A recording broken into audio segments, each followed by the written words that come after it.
दूसरे दिन mister Chandel mister Sen के ऑफिस गए उनसे मिलने। मिस्टर चंदेल के चेहरे की खुशी देखकर मिस्टर सेन ने हंसते हुए कहा, आपके चेहरे की चमक बता रही है कि आपका काम हो गया। I am right? Mister Chandel हंसते हुए सामने पड़ी कुर्सी पर बैठ गए और फिर मुस्कुराते हुए धीरे से बोले, मिस्टर सेन जरा धीरे बोलिए, मैंने सुना है दीवारों के भी कान होते हैं। वैसे कमाल कर दिया आपने, सांप को भी मार दिया और लाठी को भी न टूटने दिया। मिस्टर सेन ने कहा, आइडिया तो आपका था जनाब, हमने तो बस उस पर काम किया था। खैर छोड़ो, अब ये बताओ आगे क्या करना है। तुम्हारे कहने पर मैंने वेदांत को अपनी कंपनी का एचओडी तो बना दिया, लेकिन मुझे नहीं लगता वो ये जिम्मेदारी संभाल पाएगा, क्योंकि उसे जरा सा भी एक्सपीरियंस नहीं है। मिस्टर चंदेल ने कहा, अभी 2-4 महीने रुको और उसके काम करने के तरीके पर नज़र रखो। जैसे ही वो कोई गलती करे तो तुम देख लेना तुम्हें क्या करना है। अच्छा, अब मैं चलता हूँ, मैं यहाँ पर तुम्हें थैंक्स बोलने आया था। इधर अदा की शादी की तैयारी चल रही थी। वेदांत उसे रोज़ शॉपिंग कराने ले जाता था। अदा बहुत खुश थी, लेकिन इस सब से उसकी पढ़ाई का बहुत नुकसान हो रहा था। उधर लावण्य जी जान से अपनी पढ़ाई में जुट गया था, लेकिन उसके दिल में जो आग लगी थी वो आग उसे जीने नहीं दे रही थी। हर एक पल वो यही सोचता कि अदा को किस तरह से सबक सिखाया जाए। एक दिन उसके हाथ अदा के कुछ मैसेज लग गए जो अदा ने उसे भेजे थे। उन मैसेज के साथ अदा की कुछ फोटो भी थी। पहले तो गुस्से में आकर वो सारे मैसेज डिलीट करने लगा, फिर अचानक उसके दिमाग में कुछ आया और उसने मुस्कुराते हुए वो सारे मैसेज सेव कर लिए। उसने अपने फ़ोन की गैलरी में जाकर अपनी और अदा की कुछ फ़ोटो भी सेव कर ली और फिर चुपके से उसने ये भी पता लगा लिया कि अदा की शादी किसके साथ, कब और कहाँ हो रही है। उसने वेदांत के बारे में भी सब कुछ पता कर लिया था। कुछ ही दिनों में अदा की शादी वेदांत से हो गई। वेदांत बहुत खुश था क्योंकि उसे अदा जैसी सुंदर पत्नी मिली थी। अदा उसकी सोच से भी ज़्यादा सुंदर थी और अदा की खुशी का कारण था वेदांत पैसे वाला था और सबसे बड़ी बात, वो अपने पापा पर डिपेंड नहीं था। वेदांत और अदा हनीमून पर जाने की तैयारी कर रहे थे। 2 दिन बाद उनकी फ्लाइट थी। उन लोगों के हनीमून पर जाने से एक दिन पहले लावण्य ने एक अलग से सिम कार्ड लिया और वेदांत को मैसेज किया। उस मैसेज में उसने कहा, वेदांत तुम मुझे नहीं जानते, लेकिन मैं तुम्हें बहुत अच्छी तरह से जानता हूँ और मैं ये भी जानता हूँ कि तुम अपनी पत्नी से बहुत प्यार करते हो, मगर शायद तुम ये नहीं जानते कि तुम्हारी पत्नी तुमसे नहीं बल्कि तुम्हारे पैसे से प्यार करती है। जिस दिन तुम्हारे पास पैसा नहीं होगा वो उसी दिन तुम्हें छोड़ देगी, जैसे उसने मुझे छोड़ दिया। मैं नहीं चाहता जो मेरे साथ हुआ वो सब तुम्हारे भी साथ हो। तुम्हें शायद मेरी बातों पर यकीन नहीं होगा। तुम्हें लग रहा होगा कि किसी ने तुम्हारे साथ बहुत ही भद्दा मजाक किया है। मेरा विश्वास करो, ये मजाक नहीं। तुम चाहो तो मैं तुम्हें सबूत दिखा सकता हूँ। देखना चाहो तो कल शाम 7 बजे इंडियन कॉफ़ी हाउस में आ जाना। 7:30 बजे तक मैं तुम्हारा वहाँ वेट करूँगा। उसके बाद मैं वहाँ से चला जाऊँगा और फिर कभी नहीं मिलूँगा तुमसे। वेदांत ने जैसे ही मैसेज सीन किया, लावण्य ने फ़ोन से सिम कार्ड निकालकर तुरंत तोड़ दी। उससे पूरा विश्वास था कि वेदांत वो सबूत देखने ज़रूर आएगा।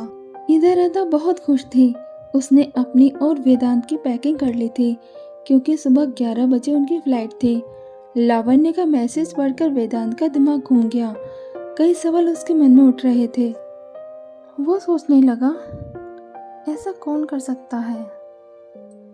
उसने अपना नाम भी तो नहीं बताया। कहीं ये किसी की चाल तो नहीं, कोई अदा को बदनाम करने की कोशिश कर रहा हो? लेकिन अगर ऐसा होता तो वो मुझे सबूत दिखाने की बात क्यों करता? वो मैसेज भेजने के बजाय मुझे अदा के फ़ोटो भी भेज सकता था, या फिर कोई ब्लैकमेलर मुझे ब्लैकमेल करके पैसे हटना तो नहीं चाह रहा। खैर जो भी हो, उससे मिलकर इसका पता तो लगाना ही पड़ेगा। मुझे कल की फ़्लाइट भी कैंसिल करनी पड़ेगी, लेकिन अदा को क्या बताऊंगा, क्या कहूँगा उससे?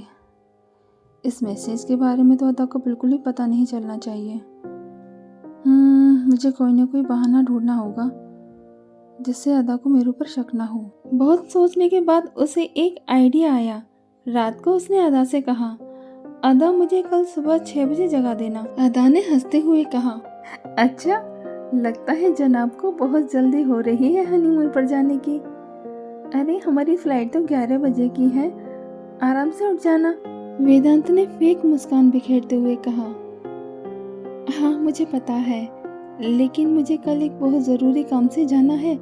9 बजे तक मैं लौट कर आ जाऊंगा, तुम तैयार रहना। सुबह 7 बजे वेदांत चला गया। अदा ने अपनी पूरी तैयारी कर ली और वेदांत का इंतजार करने लगी। जब 9:30 बजे तक वो नहीं आया तो उसने वेदांत को फ़ोन किया। घंटी जाती रही लेकिन वेदांत ने फ़ोन रिसीव नहीं किया। अदा ने कई बार फ़ोन मिलाया, तब कहीं जाकर वेदांत ने फ़ोन रिसीव किया। फ़ोन पर बहुत शोर आ रहा था। दोनों को एक दूसरे की बात समझ में नहीं आ रही थी।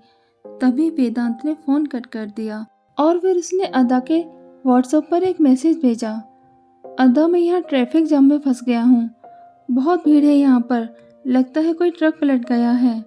जैसे ही जाम खुलता है मैं तुरंत आता हूँ। मैसेज पढ़कर अदा का चेहरा मुरझा गया। 10:30 बजे वेदांत हाँफता हुआ घर आया।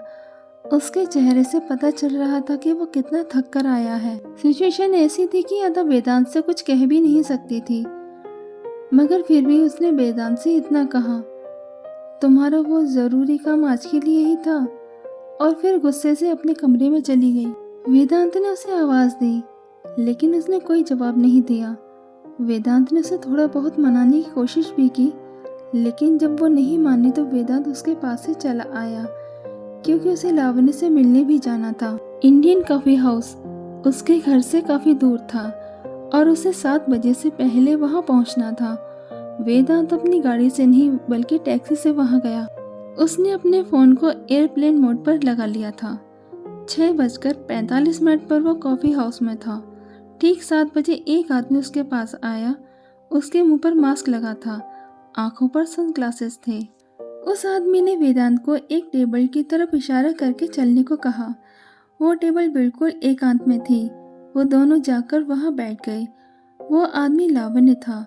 वेदांत ने उसे कहा कि वो अपना मास्क हटा दे, तो लावण्य ने कहा, हटा दूंगा, लेकिन पहले आप अपनी तसल्ली तो कर लीजिए।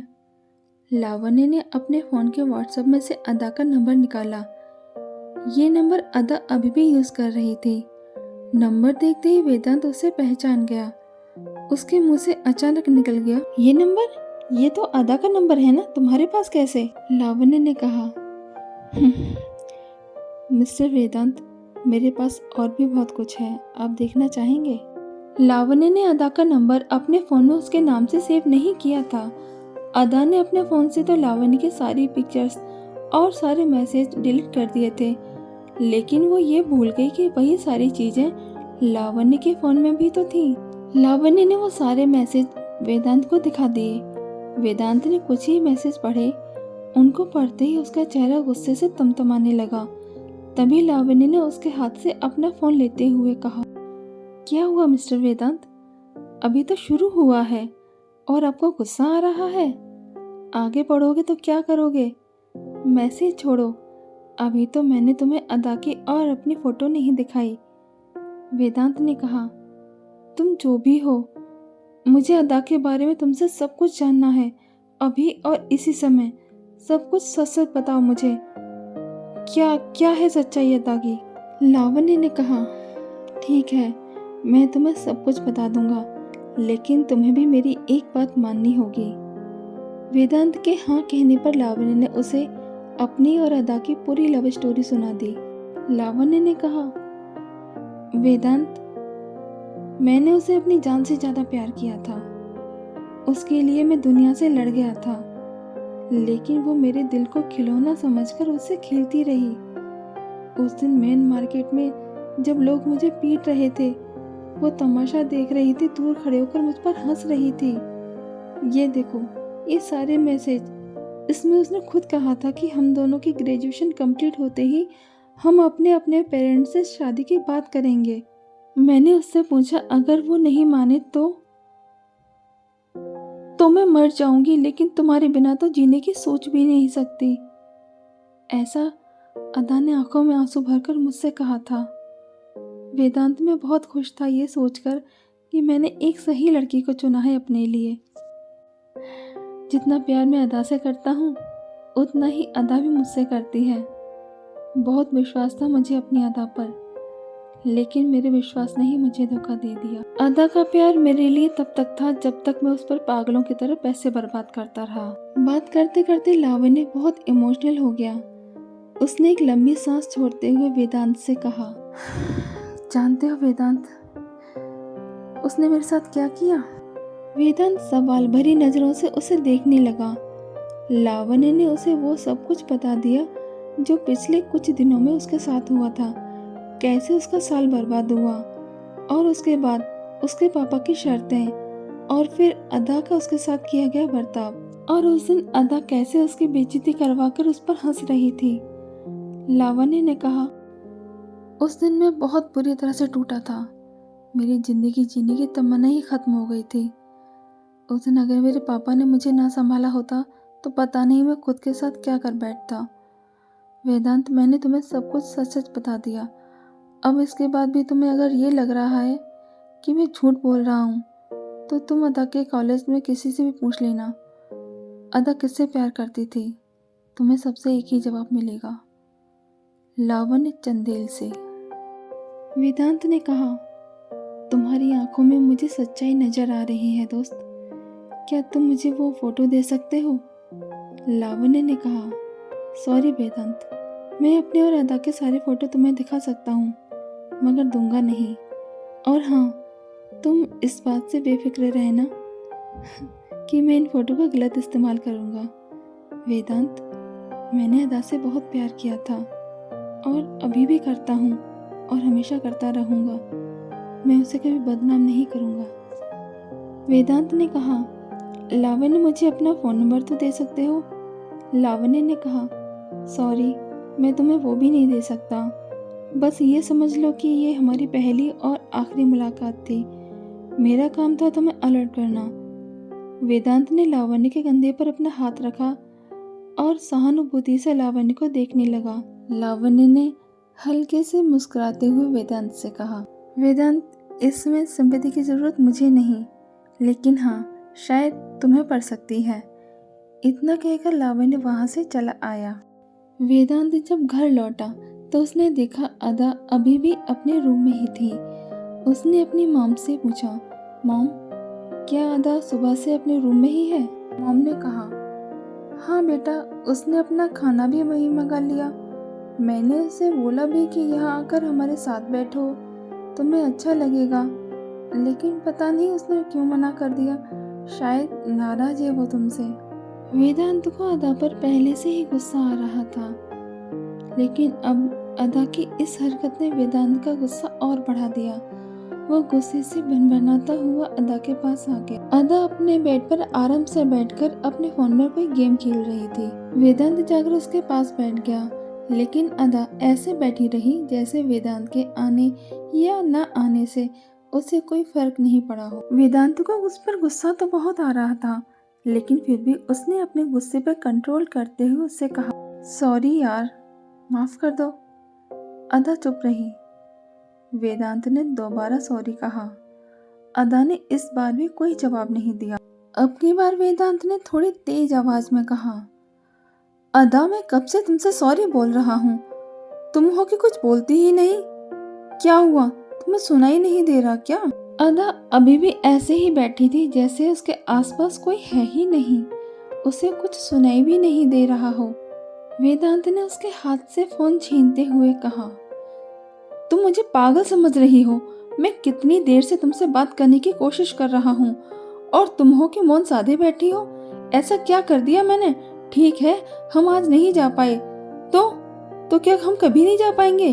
मुझे बहुत जरूरी काम से जाना पड़ गया। अदा, जो अभी तक चुपचाप बैठी हुई थी, अचानक गुस्से से वेदांत पर बरस पड़ी। तुम मुझे समझते क्या हो? क्या मैं पागल हूँ?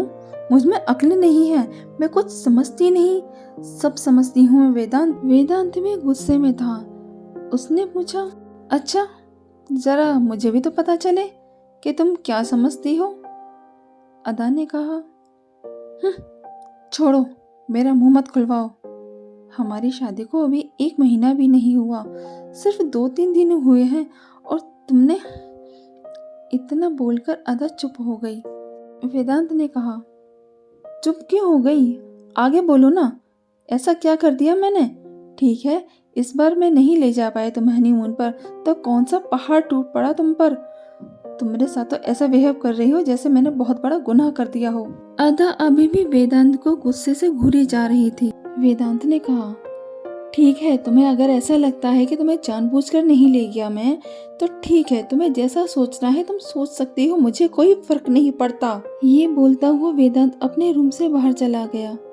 थोड़ी देर बाद उसे याद आया कि अपना फोन तो रूम में ही छोड़ आया है। वो फोन लेने के लिए अपने रूम की तरफ जाने लगा। जैसे ही वेदांत रूम के पास पहुंचा, उसे अंदर से अदा की आवाज सुनाई दी। वो फोन पर किसी से बात कर रही थी। वेदांत ने थोड़ा ध्यान लगाकर सुनने की कोशिश की। अदा कह रही थी, कुछ नहीं यार, हाथी के दांत हैं, खाने के और दिखाने के अलग अलग। मुझे नहीं लगता कि वो मुझे कहीं लेकर जाएगा।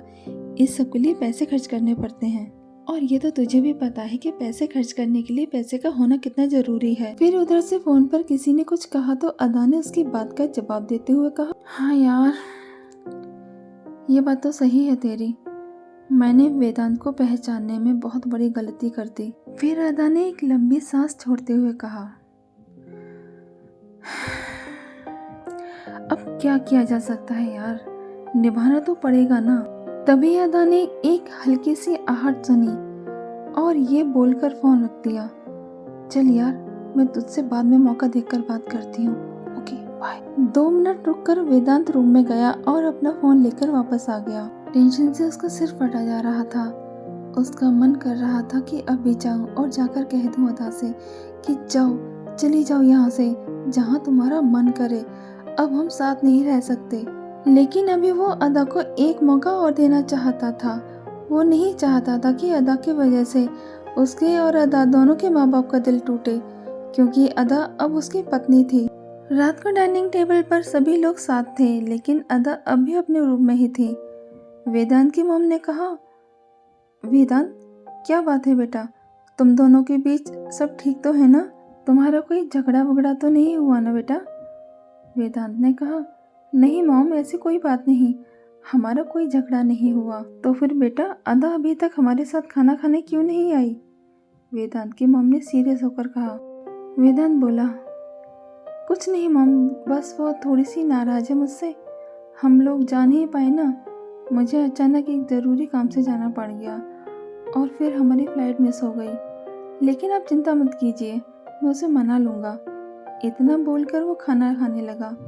तभी वेदांत के डैड ने उसे रोकते हुए कहा, रुको बेटा, तुम जाकर पहले अदा को मना कर लेकर आओ, फिर हम सब लोग साथ बैठकर खाना खाएंगे। वेदांत ने कहा, सॉरी डैड, अभी तो मैं नहीं जा सकता क्योंकि मुझे बहुत भूख लगी है। आप ऐसा कीजिए, उसका खाना वहीं भिजवा दीजिए। पापा ने कहा, यह गलत बात है बेटा, अदा का गुस्सा करना गलत नहीं है। तुम जाओ और उसे मना कर लेकर आओ। इस समय अगर अदा की जगह तुम होते और अदा तुम्हारे साथ ऐसा करती तो तुम्हें भी गुस्सा आता। वेदांत ने थोड़ा परेशान होते हुए कहा, डैड, कम से कम आप तो मेरी मजबूरी समझिए, मैंने जानबूझकर तो ऐसा नहीं किया ना। डैड ने कहा, चलो कोई बात नहीं, तुम अदा को बुलाकर तो लाओ, हम समझाएंगे उसे। वेदांत क्या कहता, क्या बताता वो अपने डैड को कि वो जिस बहू को सीधी और सच्ची समझ रहे हैं वो बिल्कुल भी वैसी नहीं है। उसने बात टालने की बहुत कोशिश की। आखिर में जब डैड ने कहा कि तुम यहीं बैठो और मैं बुलाकर लाता हूँ, तो वेदांत को जाना पड़ा। रूम में जाकर वेदांत ने देखा कि अदा ड्राई फ्रूट्स खाते हुए अपने फोन में कोई गेम खेल रही है। मगर फिर भी वेदांत ने सब कुछ बुलाकर बहुत प्यार से उसके पास बैठकर उसका हाथ पकड़ा, लेकिन अदा ने उसका हाथ बुरी तरह से झटक दिया। उसने कहा, तुम्हारी हिम्मत कैसे हुई मुझसे बिना पूछे मुझे छूने की? तुम यहाँ मेरे पास क्यों आए हो? जाओ उसी के पास जाओ जिसकी वजह से तुमने हमारा हनीमून ट्रिप बर्बाद कर दिया। वेदांत ने अपना गुस्सा दबाकर बड़े प्यार से अदा को समझाते हुए कहा, आई एम सॉरी अदा, इस बार माफ कर दो। आगे से मैं पूरी कोशिश करूंगा तुम्हें खुश रखने की। अदा को लगा कि वेदांत उसकी सुंदरता का दीवाना बन गया है। वो जैसे चाहे वैसे उसे नचा लेगी। इसीलिए उसने वेदांत से कहा, देखो वेदांत, अभी मेरा मूड बहुत ज़्यादा ऑफ है, इसलिए तुम यहाँ से चले जाओ। मुझे अभी तुमसे कोई बात नहीं करनी। वेदांत ने कहा, ठीक है, तुम मुझसे नाराज हो, मत करो मुझसे बात, लेकिन बाहर तो चलो, डैड तुम्हें बुला रहे हैं। अदा ने अपनी आईब्रो ऊपर चढ़ाते हुए कहा, क्यों, उन्हें मुझसे क्या काम है? वेदांत ने कहा, उन्हें तुमसे कोई काम नहीं है, बस वो इतना चाहते हैं कि तुम वहाँ सबके साथ बैठकर खाना खाओ। और प्लीज़ अब कुछ मत बोलना, तुम्हें जो भी कहना है खाना खाने के बाद जब हम अपने रूम में आएंगे तब जितना चाहो मुझ पर गुस्सा कर लेना, लेकिन प्लीज़ अब चलो। वेदांत के बार बार कहने पर अदा एक शर्त पर चलने के लिए तैयार हो गई कि वहाँ वो किसी से कोई ज़्यादा बात नहीं करेगी। वेदांत ने कहा, ठीक है, अब चलो। अदा उसके साथ आ गई और बिना किसी की तरफ देखे चुपचाप अपने प्लेट में खाना लगाने लगी। अदा को ऐसा करते देख वेदांत के मॉम डैड को अच्छा नहीं लगा, मगर फिर भी उन्होंने बहुत प्यार से अदा से बात करनी चाहिए। बात वेदांत की मॉम ने शुरू की। उन्होंने कहा, अदा क्या बात है बेटा, अब गुस्सा थूक भी दो। देखो तुम इस तरह से नाराज रहोगी तो हमें अच्छा नहीं लगेगा, तुम मुस्कुराती हुई अच्छी लगती हो। तभी डैड ने कहा, अदा बेटा तुम चिंता मत करो, मैंने इसके कान अच्छी तरह से खींच दिए हैं, अब ये आगे से तुम्हें कभी परेशान नहीं करेगा। फिर उन्होंने वेदांत की तरफ देखते हुए कहा, अब अगले हफ्ते अदा को लेकर अपनी ट्रिप पर जाओ, समझे? और जो भी काम है उसे आज कल में ही पूरा कर लेना। तभी अदा ने बात काटते हुए कहा, सॉरी, लेकिन मुझे अगले हफ्ते कहीं नहीं जाना, अगर चलना हो तो कल के कल चलो, वरना मुझे कहीं नहीं जाना। इतना बोलकर वो वहाँ से उठकर चली गई। वेदांत उसे आवाज़ देता रह गया। वेदांत ने अपने मॉम डैड की तरफ देखा, उनके चेहरे से गुस्सा साफ झलक रहा था। बिना कुछ बोले वो भी वहाँ से उठकर रूम में आ गया। अदा को लगा कि वेदांत यहाँ आकर उसको मनाएगा, मगर ऐसा कुछ भी नहीं हुआ। वेदांत चुपचाप आकर सो गया। अगले दिन भी वेदांत ने अदा से कोई बात नहीं की। वो सुबह जल्दी ही ऑफिस चला गया और रात को देर से लौटा। घर वालों ने पूछा कि आज इतनी देर से क्यों आए हो, तो उसने ऑफिस में काम ज़्यादा है का बहाना बना दिया। वो लोग भी समझ गए कि वेदांत ऐसा क्यों कर रहा है, मगर पति पत्नी के बीच में वो लोग ज़्यादा बोल भी तो नहीं सकते थे। ऐसे ही पूरा हफ्ता बीत गया, लेकिन अदा की अकड़ अभी कम नहीं हुई थी। एक दिन वेदांत ने अदा को किसी से फ़ोन पर यह कहते हुए सुना कि जाएगा कहाँ, आज नहीं तो कल खुशामद करता हुआ मेरे ही पास आएगा। हाँ, मेरी जैसी सुंदर पत्नी से कितने दिन दूर रह सकता है वो। इस बात से वेदांत को अदा से और ज़्यादा चिढ़ होने लगी। अब तो वेदांत अपने रूम में तभी जाता जब उसे बहुत तेज नींद आती।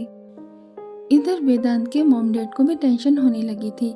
उन्होंने वेदांत से बात की, वेदांत बेटा ऐसा कब तक चलेगा, आखिर अदा चाहती क्या है, क्या उस बात को लेकर जिंदगी भर मुंह फुलाकर बैठे रहना है? जरा बेटा देखो अपनी तरफ, कितना मुरझा गया है तुम्हारा चेहरा। तुमने अदा से बात तो की होगी ना, क्या कहती है वो, कुछ तो बताया होगा उसने तुम्हें, बोलो बेटा।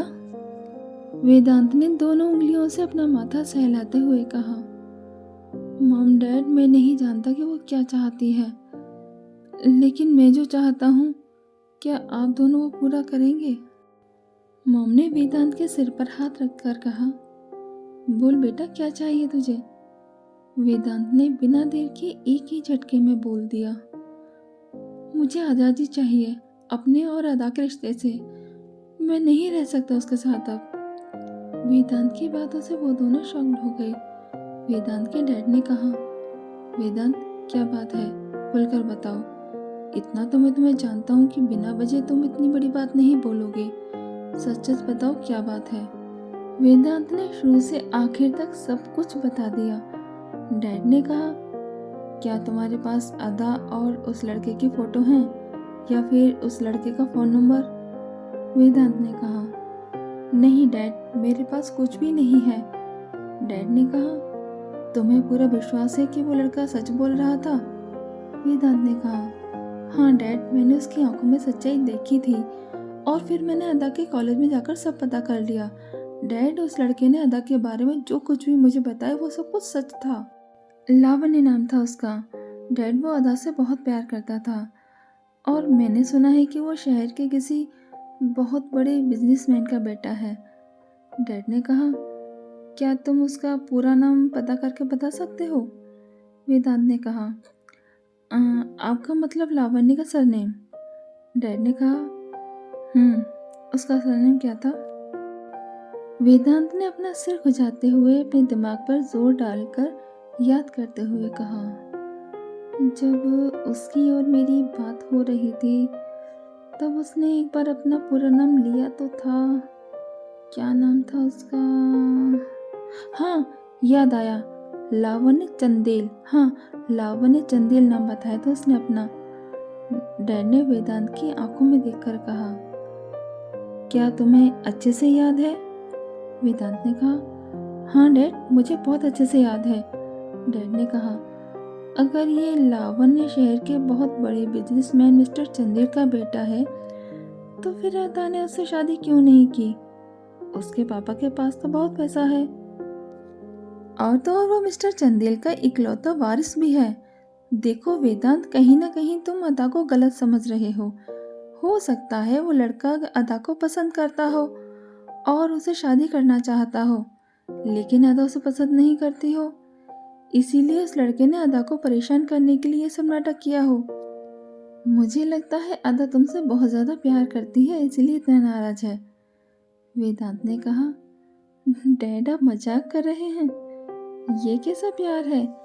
इतने दिनों तक तो कोई भी किसी से नाराज कैसे रह सकता है? डैड ने कहा, तुमने अदा को मनाने की कोशिश भी तो नहीं की ना?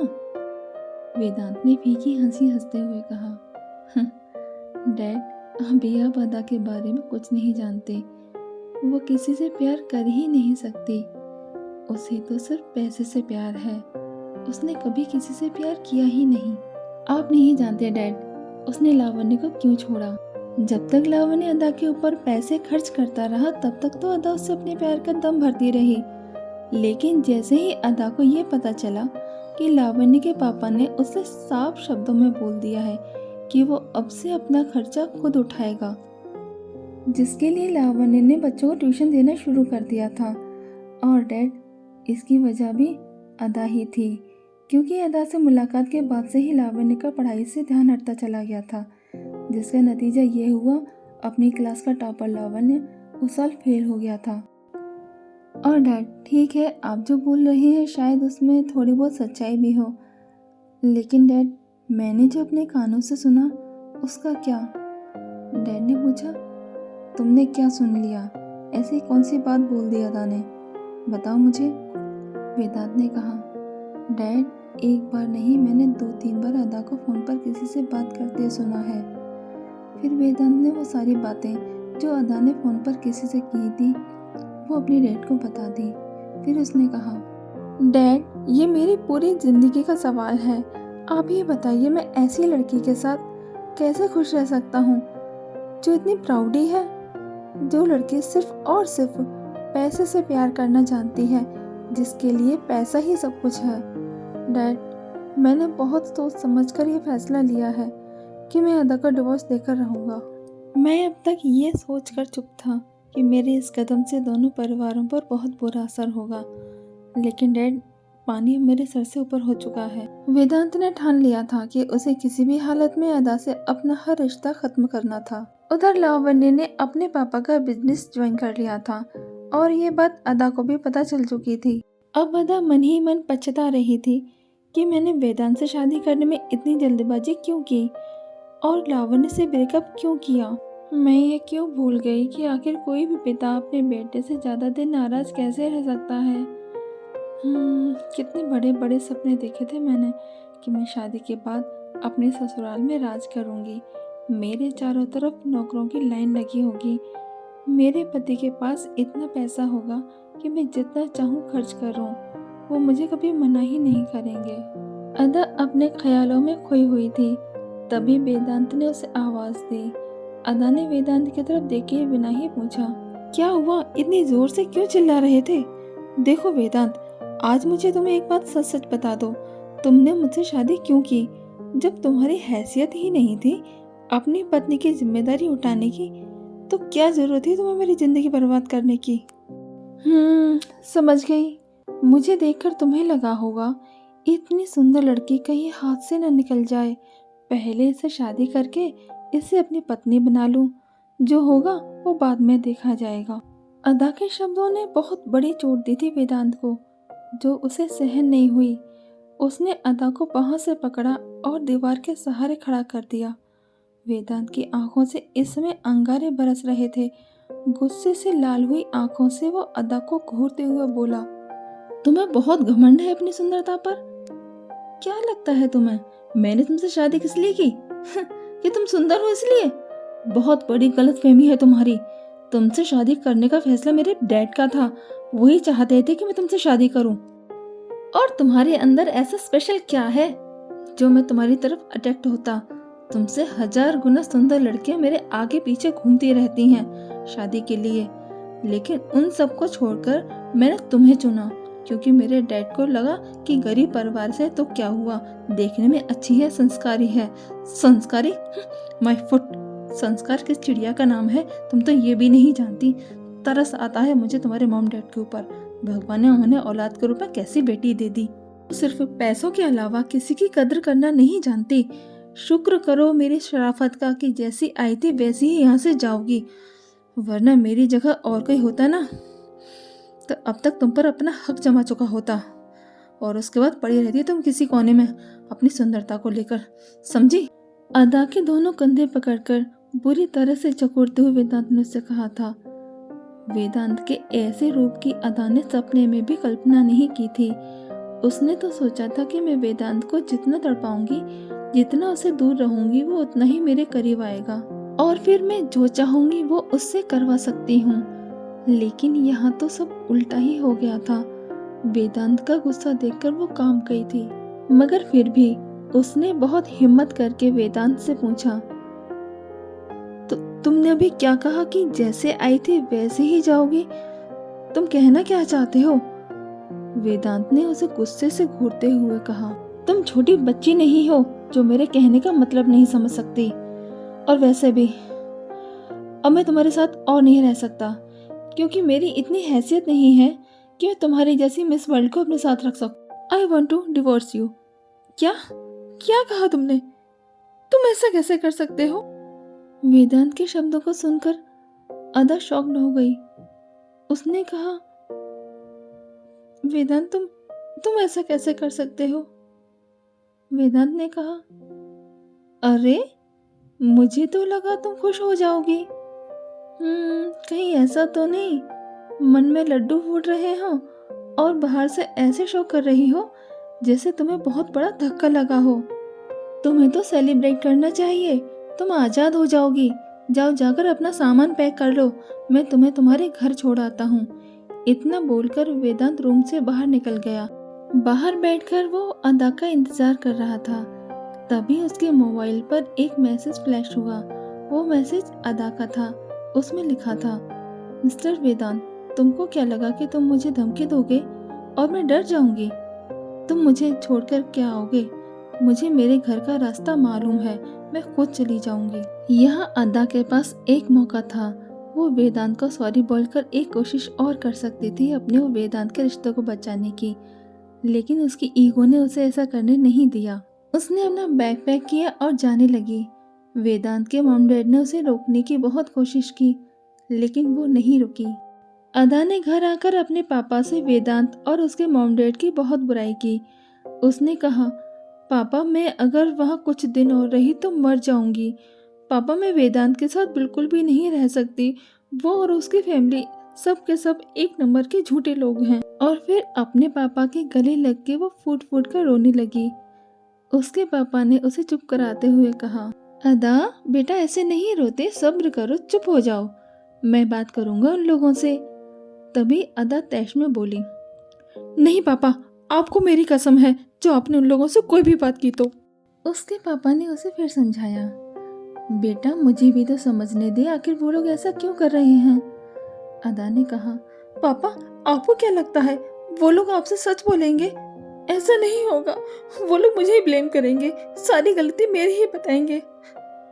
उसके पापा ने कहा, देखते हैं, मैं कल सुबह उन लोगों से मिलता हूँ, ठीक है।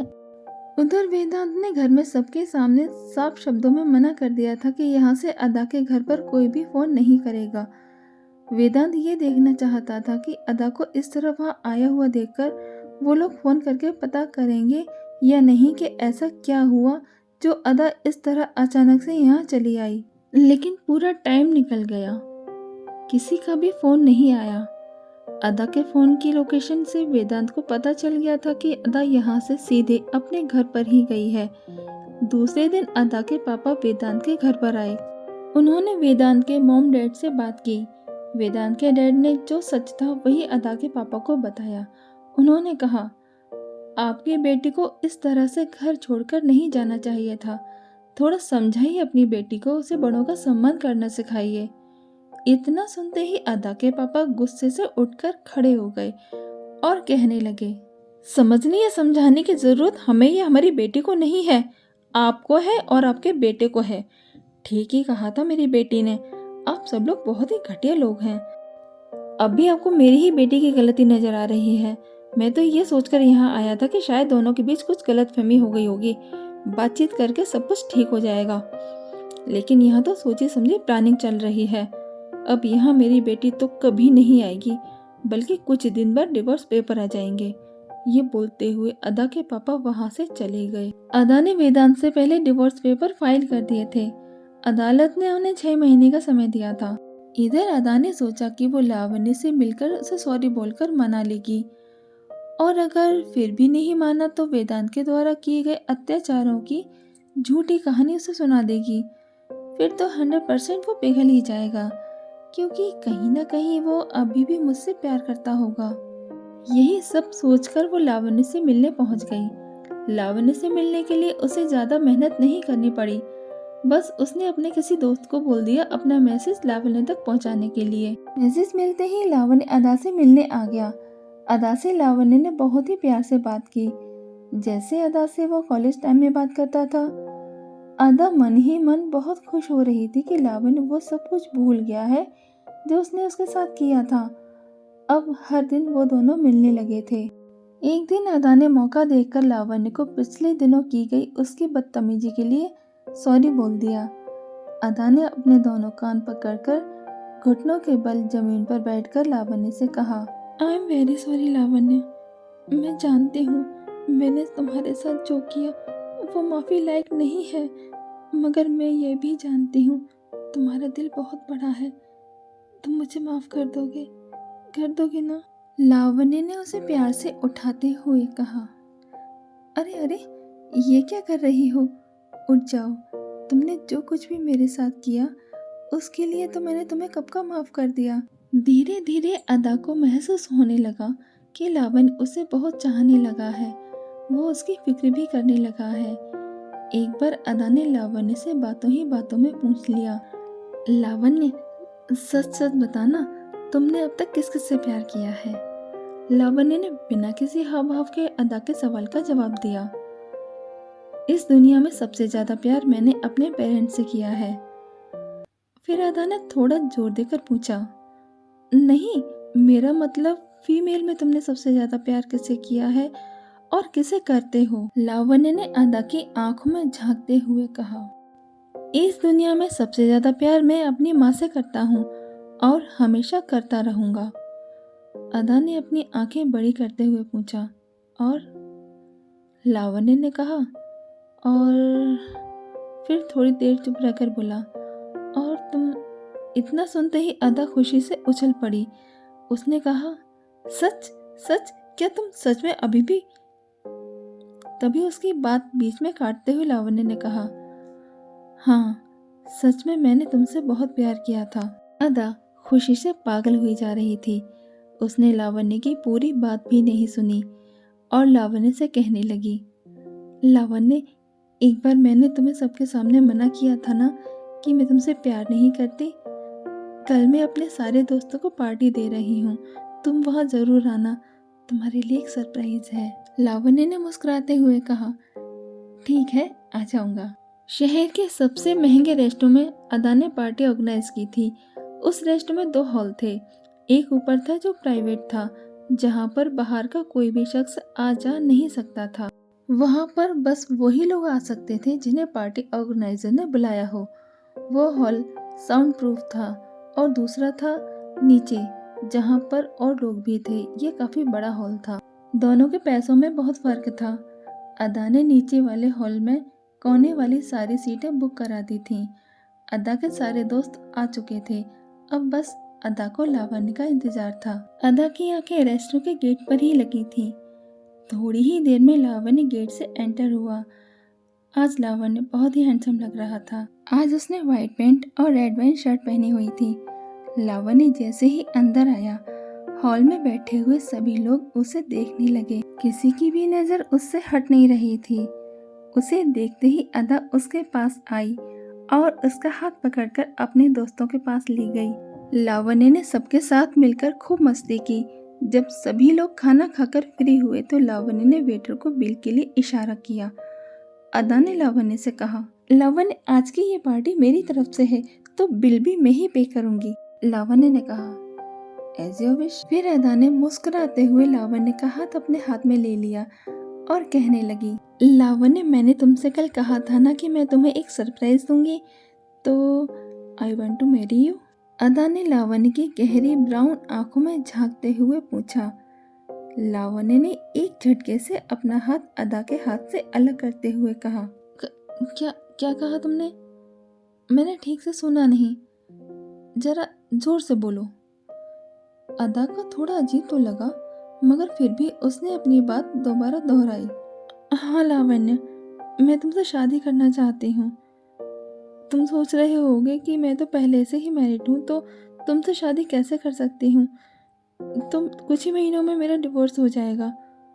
उसकी बात सुनकर लावण्य ने मुस्कुराकर ताली बजाते हुए कहा, वाह वाह, क्या बात है अदाजी आपकी अदाओं की। आपको तो गोल्ड मेडल मिलना चाहिए।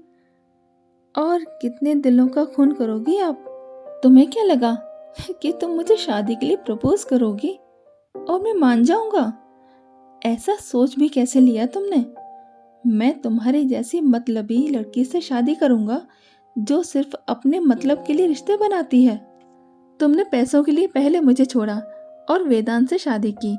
फिर जब तुम्हें पता चला कि वेदांत मीडियम फैमिली को बिलोंग करता है तो तुमने उसे भी छोड़ दिया और फिर से मेरे पास आ गई। तुम ऐसा क्यों नहीं करती? न्यूज़पेपर में निकलवा दो कि दुनिया की सबसे खूबसूरत लड़की, सॉरी महिला कहना चाहिए ना अब तो तुम्हें, दुनिया के सबसे अमीर लड़के से शादी करना चाहती है। यही ठीक रहेगा तुम्हारे लिए। कम से कम कुछ दिल तो टूटने से बच जाएंगे तुम्हारी वजह से। छोड़ो, अब और क्या ही कहूँ, तुम तो। और वैसे भी मुझे क्या लड़कियों की कमी है जो मैं किसी के झूठन को मुंह लगाऊं? ये सारी बातें लावण्य ने चीख चीख कर बहुत ऊंची आवाज में कही थी। उस हॉल में जितने भी लोग थे सभी उन दोनों को देख रहे थे। अदा को ऐसा लगा जैसे उसके ऊपर बहुत जोर से बिजली गिर पड़ी हो। उसे ऐसा लग रहा था जैसे किसी ने चारों तरफ से तीरों की बारिश उस पर कर दी हो और वो दर्द से छटपटाकर रोने लगी। उसने रोते रोते रुंधे हुए गले से लावण्य से पूछा, कल तक तुमने कहा था कि तुम मुझसे बहुत प्यार करते हो, तो क्या वो सब झूठ था? बोलो लावण्य, क्या तुम मुझसे प्यार नहीं करते? अगर नहीं करते तो फिर इतनी बड़ी बड़ी बात मुझसे क्यों कही थी कि दुनिया में सबसे ज्यादा प्यार तुमसे करता हूँ? बोलो, बदला ले रहे हो ना मुझसे? और तुम वेदांत को कैसे जानते हो? बोलो लावण्य, मुझे जवाब दो। लावण्य ने कहा, अदा मैडम, कल तुमने शायद मेरी बात ठीक से नहीं सुनी। कोई बात नहीं, कल वाली सारी बातें मैं फिर से दोहरा देता हूँ। कल तुमने मुझसे पूछा था कि फीमेल में सबसे ज्यादा प्यार तुम किसे करते हो। आई एम राइट अदा जी? सही कहा ना मैंने? अदा ने अपना सिर हिलाकर हाँ कहा।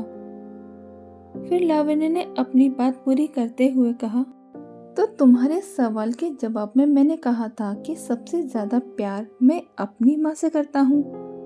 फिर तुमने मुझसे पूछा और किसे करते हो, तो मैंने कहा था कि मैंने तुमसे प्यार किया था, बहुत प्यार किया था। अदा मैडम, जरा शब्दों पर ध्यान दीजिए। था और है, दोनों में बहुत फर्क होता है। और तुम इस तरह क्यों रो रही हो? दिल तोड़ने वालों को कब से दर्द होने लगा दादाजी? तुमने जिसका भी दिल तोड़ा, काश कभी उसका भी दर्द महसूस किया होता। तुम्हें तो इंसान नहीं चाहिए, बल्कि एक ऐसा खिलौना चाहिए जिससे तुम जैसे चाहो वैसे खेल सको। और अभी अभी तुमने पूछा कि मैं वेदांत को कैसे जानता हूँ, तो दादाजी इसमें हैरानी वाली कौन सी बात है? वो कोई दूसरे ग्रह का प्राणी तो है नहीं, इसी शहर में रहता है। कौन सी बड़ी बात है उससे मिलना? और तुम्हारी जानकारी के लिए ये भी बता दो कि वो और मैं सिर्फ एक ही बार मिले थे। और तुम इतना परेशान क्यों हो रही हो? तुम्हें पहले मैं मिला, जिसका तुमने बखूबी फायदा उठाया, फिर वेदांत मिल गया, अब और कोई ना कोई मिल ही जाएगा। लेकिन मैडम, इतना ध्यान रखना कि अब तुम्हें तुम्हारी जिंदगी में कोई भी सच्चा प्यार करने वाला कभी नहीं मिलेगा।